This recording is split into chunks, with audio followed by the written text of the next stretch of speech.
Hey, what's up YouTube family? I thought I'd make this video, as you can see in the title above. Is real estate really quick, easy money? Well, if you watch to the end of this video, I'll let you make a decision for yourself. And you can always comment below and share it as well. You know, the more the merrier on your opinion. Is it really quick, easy money? So let's go ahead and dive into it. I will start off with saying one quick statistic. So let me just put this out there.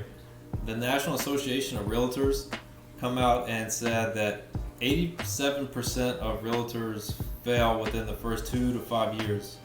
So let's take that into consideration.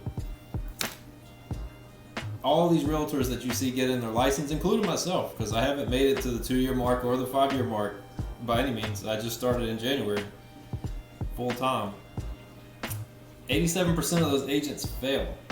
They start and they fail. You know, there's a couple reasons behind that, and we'll go into that throughout the video. That might be the reason they fail. So that only leaves 13% of agents succeeding. So let's keep that in mind. Those are not great numbers by any means. 87% are failing, 13% are passing.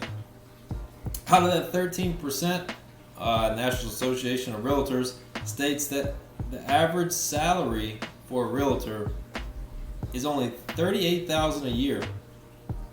Okay, so I don't know what you make, in a family, what you net or anything like that. For me, I moved to Florida, Southwest Florida, here in Punta Gorda, Florida, and I started as a correctional officer for the state of Florida. Not the best. I moved here in 2017. I will say that I never thought I would put my life on the line every day and only make about $27,000 a year. My first day at work, there was like 5 stabbings. So that's kind of crazy if you think about it. First day at work, coming right off the street. I used to be a fitness manager, and you had 5 stabbings in a day.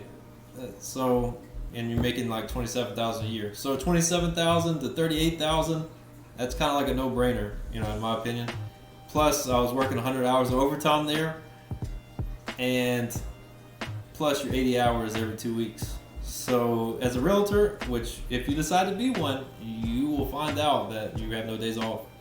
So those hours kind of meshed for me. There wasn't like a big drop off, like I was only working 80 hours and then all of a sudden it went up. It was like already here, so real estate just kept going up and then kind of like plateaued. So nothing crazy there.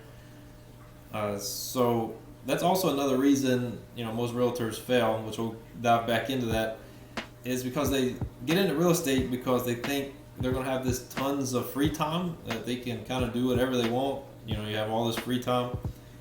Yes and no. You do have free time, and you can have as much free time as you want, and because you don't have a boss pushing you to work this amount of hours.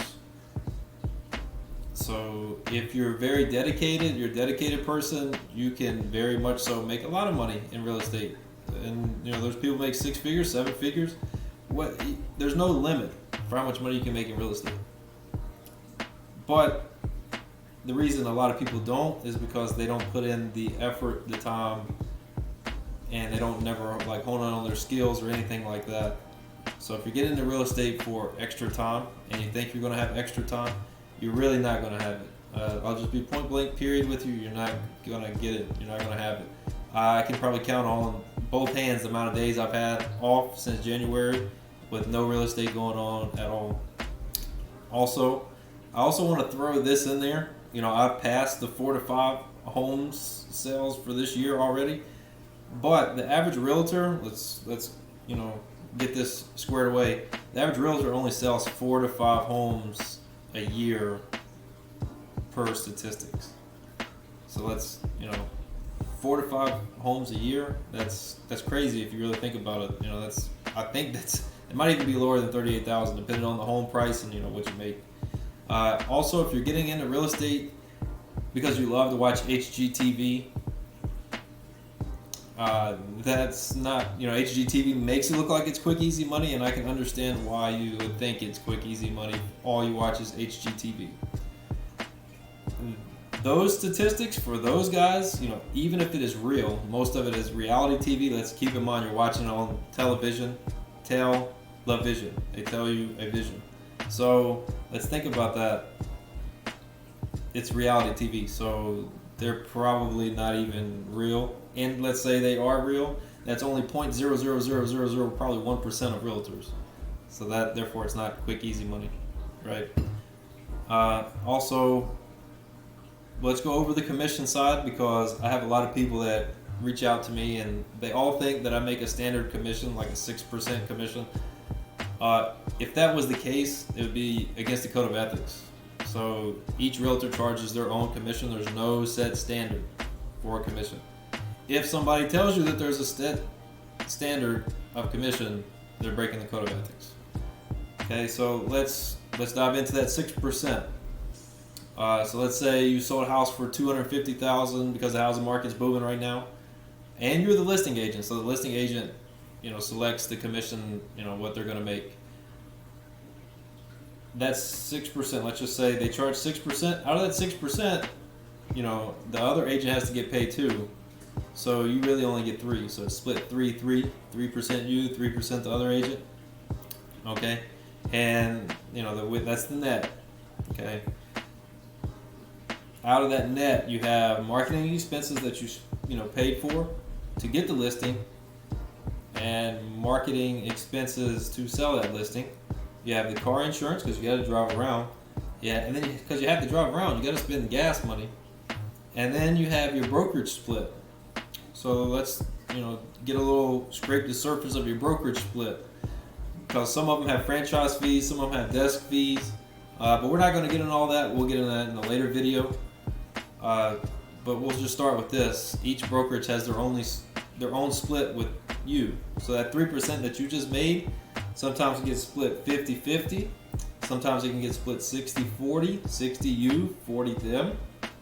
For me, I started out at 70-30 at my brokerage. And I love my brokerage. They're great. It's a family business. It's awesome. Thumbs up. I love my team. Everybody there. It's great. So the 70-30 was cool for me. I looked at EXP, very heavily. I looked at EXP because it's 80-20. But was I going to get that support, that I have in my brokerage? Probably not. So then there's the 80-20 that I just mentioned with EXP. And then, some brokerages do 100%. Out of that 100%, you really get no help at all. Just put that blunt. That 100% is there for you because you net everything. But because you net everything, you don't get free signs, you don't get free postcards, you don't get free business cards, you don't get free stuff that you would at other brokerages, if that makes sense. So it kind of, equals out. Also, what I did personally, and what I highly suggest, if you're looking at real estate, or a family member that's looking at real estate, is to either 1, join a team, or 2, get a mentor. Okay, because me personally, I did 2 years of research in real estate before I even decided to get my license or do anything along the lines of that. Even though I took 2 years to study, I still signed up under a team because they have way more experience than I had at the beginning, way more wisdom. So if you're looking to succeed, go ahead and join a team. And also, I want to put this out there: when you join a team, do not expect, and I will put this out there again, do not expect them to do all the work. A lot of people join teams, and a lot of people get mentors and coaches, and they expect them to do all the work and get them fed leads. That's not the case. That's on you. You have to go out and get those leads. You have to go out and hustle and get those leads. Okay. If you're expecting them to, hand feed you leads and hand feed you business, then you'll end up in that 87% very quick. Also, I got plenty of other things, but we're starting to get a little longer on the video. This is just an introduction, to real estate, really easy money. But I want to point out, faith without works is dead. I was put in a very tough predicament, early on this year, and if I didn't have faith and I wasn't putting in the work, I'd probably end up in that 87%. I'll be honest with you. So faith without works is dead. God helps me a whole lot. I do a lot of work, but I pray, I read every morning, and it works. So God works, just as hard as you work. So if both people are, let's think about that. If you're putting in work and he's putting in work, you're gonna succeed. So let's just think about that. And I want to wrap this up. In my personal opinion, is real estate quick, easy money? It's not quick, easy money. Can you make a lot of money? You can make a lot of money, but you have to put in the work. With anything, if you want to do anything, you have to put in the work. Okay, guys? So feel free to comment, like, subscribe, and hit the notification button. More content's going to be uploaded weekly, and we'll dive in a little further, on some of these subjects that I went over today. If you have a specific video that you want to see, just let me know, and we'll get into it and go from there. And shout outs are great. If you want to collab with me, that's cool too. I plan on getting a lender on here, that I went to high school with, and we're gonna go over some myths and things about real estate that most consumers, have myths and misconceptions. But thanks, guys. Have a good day, and look forward to seeing you soon. Hit that like button and subscribe. Thanks.